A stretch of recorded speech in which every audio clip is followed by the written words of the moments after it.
मैंने पता किया अभी कि मुझसे पहले दिग्विजय सिंह साहब आए थे, मृणाल पंत जी आए थे, फिर सीपी मित्तल साहब आए थे और सचिन यादव जी आए थे और हमारे प्रदेश के अध्यक्ष आदरणीय विक्रांत भूरिया जी आए थे।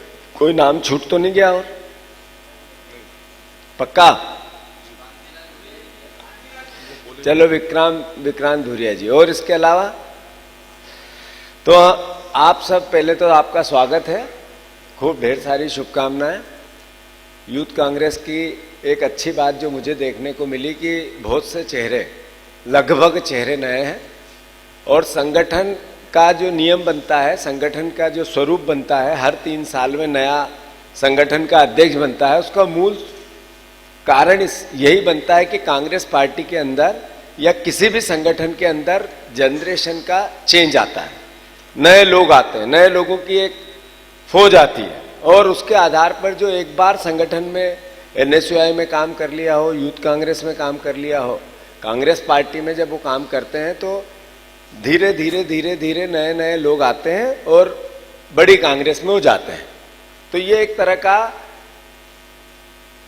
नर्सरी का काम भी करता है संगठन। तो मुझे खुशी हुई कि आप लोग लगभग लोग नए दिखे यूथ कांग्रेस के, इसके लिए और मैं प्रसन्न भी हूं और खुश भी हूं और आप सबको भी ढेर सारी शुभकामनाएं। एक अच्छा प्रयास है सिंहनाद, ये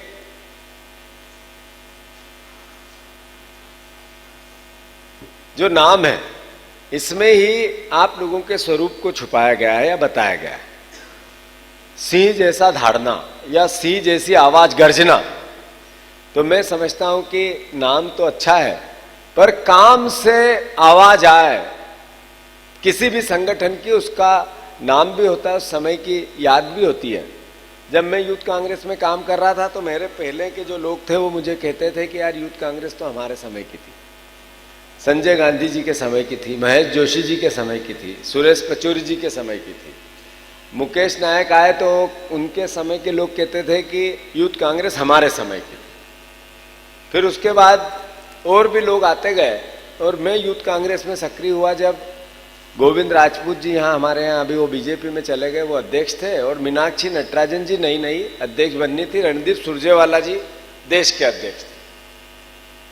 तो जिला अध्यक्ष के रूप में मुझे काम करने का अवसर मिला। उससे पहले ब्लॉक का अध्यक्ष भी मैं रहा, वार्ड का अध्यक्ष कांग्रेस पार्टी का रहा, फिर एनएसयूआई में भी देवेंद्र यादव यहाँ हमारे अध्यक्ष एक समय हुआ करते थे, उन्होंने मुझे संगठन सह सचिव, एक तो सचिव होता है और उसके नीचे एक सह सचिव होता है, संयुक्त सचिव बोलते थे उस समय, तो वो सह सचिव मुझे बनाया था। मैं जीएससीसी का स्टूडेंट था। फिर मुझे ऐसा एक मन में ख्याल आया कि जिला अध्यक्ष मुझे बनना चाहिए, मेरे में वो कैपेसिटी है, ऐसे ही मन में विचार आया। तो मैंने प्रयास चालू किया और मुझे यूथ कांग्रेस का जिला अध्यक्ष बनने का अवसर मिला। जब जिला अध्यक्ष के रूप में मैं काम करने लगा तो मैं बहुत एक्टिव था, ऐसा मुझे लगता था सिर्फ, तो उसका असर आसपास नहीं होता था। मैं दिन भर काम करता था, दिन भर पार्टी के लिए करता था, कमेटियां भी बनाता था, आप लोगों से जैसे उस समय के लोग थे उनसे संबंध बनाता था, उनके सुख दुख में भी जाता था। कोशिश पूरी होती थी कि ज्यादा से ज्यादा परफॉर्म करूं, फिर भी उसका असर नहीं होता था, दिखता नहीं था। काम करते थे, अखबार वालों से बात करनी पड़ती थी कि भैया आज हमारा आयोजन है, ये छाप देना, तो कभी छापते थे, कभी नहीं भी छापते थे, कभी छोटा छापते थे, कभी बड़ा छापते थे। तो मैं एक दिन निराश हुआ, कई दौर तक निराश हुआ कि यार हम इतनी मेहनत करते हो, दिखती क्यों नहीं। ये एहसास शायद सबको होता होगा, आप लोगों को भी होता होगा, जो अध्यक्ष होता है उसको भी होता होगा कि मैं मेहनत तो करता हूं पर उस तरीके से शाबाशी की बात आई थी, जो इन्होंने कहा शाबाशी नहीं देते हैं। फिर मैं सोचता था, थोड़े दिन शांत हो जाता था कि जब कोई मेहनत नहीं करता तो मैं अकेला ही क्यों करूं, और फिर भी कोई जस नहीं है। जस का अर्थ समझते हो? जस का अर्थ कोई समझता है क्या?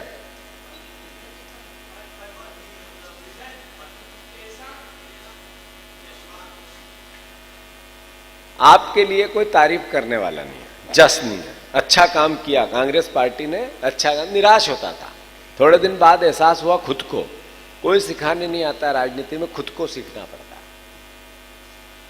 तो खुद को एहसास होने लगा कि यही समय है जब मैं करता रहूंगा तो मेरी पहचान बनेगी, मेरे लोगों में संबंध बनेंगे, मैं एज ए पॉलिटिकल वर्कर अपनी पहचान बनाकर लोगों से संबंध बनाऊंगा और लोग मुझे रिकग्नाइज करेंगे जब मैं हटूंगा।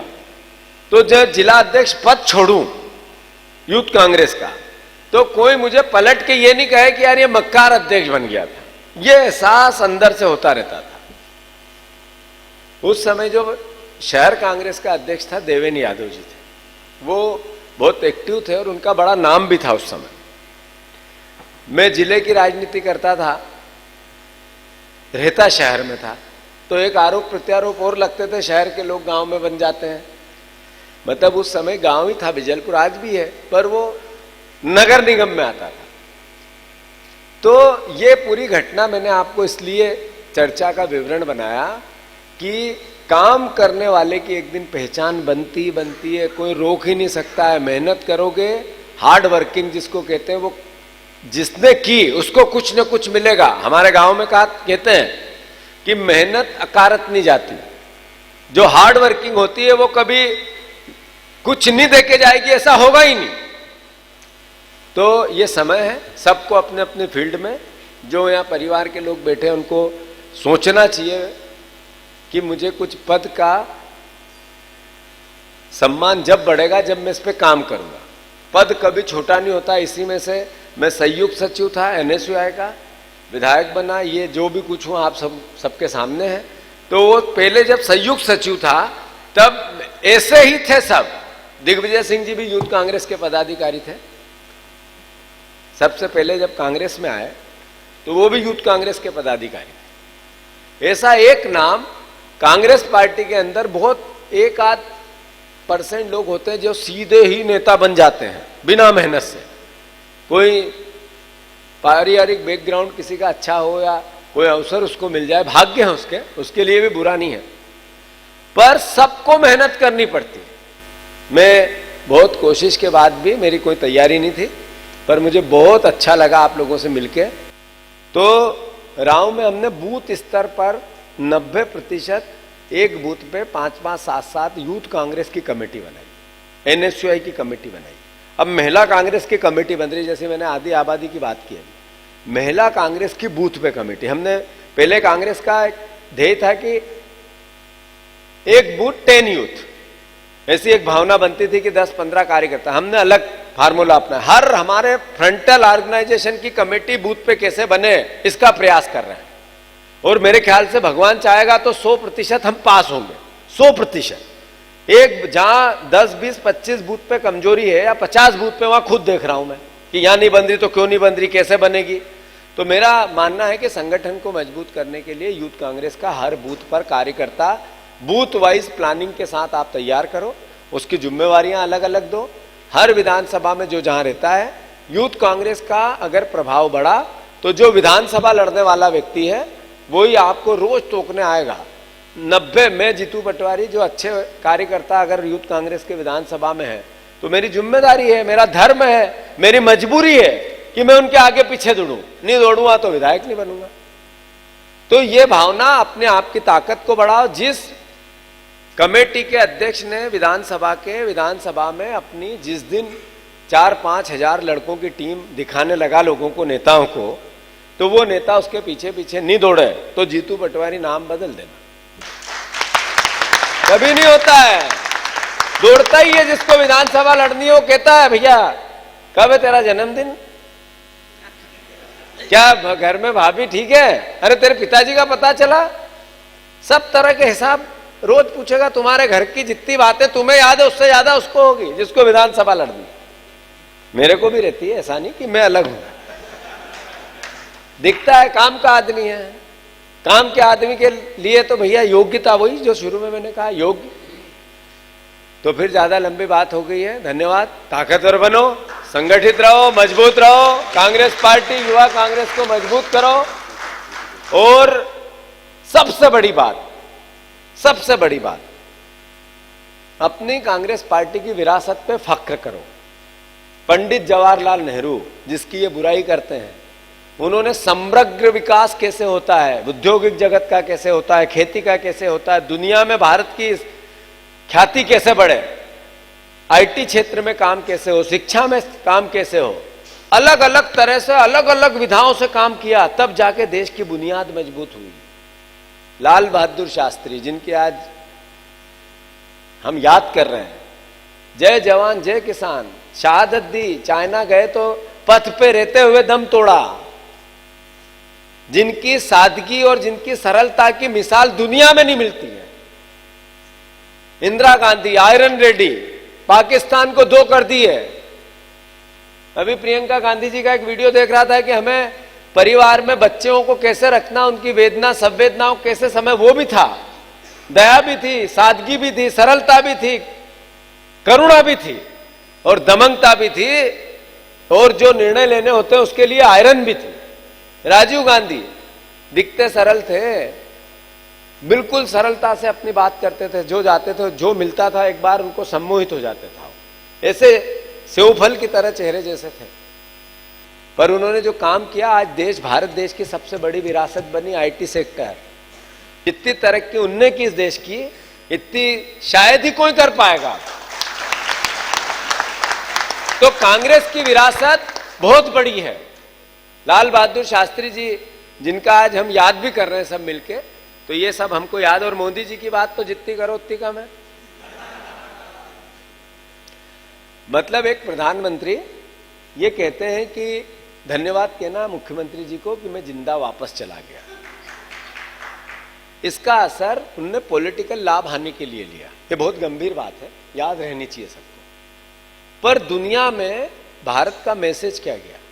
भारत का मैसेज गया पाकिस्तान जैसा कि यार ये तो इतने खराब लोग हैं कि एक दूसरे को मारते हैं, मारने की साजिश रचते हैं, एक दूसरे को, यहाँ के नेता इतनी नफरत करते हैं कि मारने और मरने की बात, और देश के प्रधानमंत्री ये बात कह रहे हैं। अगर कोई चूक थी तो जांच होनी थी, अगर कुछ चूक थी तो पनिशमेंट होना था, अगर कुछ चूक थी तो एक्शन होना था। देश के प्रधानमंत्री को सार्वजनिक ऐसे बोलना देश का अपमान हुआ, देश का अपमान हुआ, भारतवर्ष की विरासत का अपमान हुआ, इसके लोकतंत्र का अपमान हुआ। इस हमारे अपने देश को, जिसको इतने 75, 70, 74 साल की यात्रा में खून से सींचा सभी हमारे महापुरुषों ने, कांग्रेस के भी हो, बीजेपी के भी,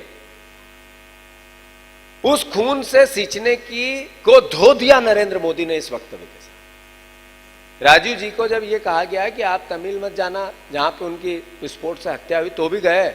उन्होंने कभी नहीं कहा नहीं यार ये ऐसा नहीं करूंगा। इंदिरा जी को कहा कि सिख को अपनी सिक्योरिटी में से हटाओ, उन्होंने नहीं हटाया। क्यों?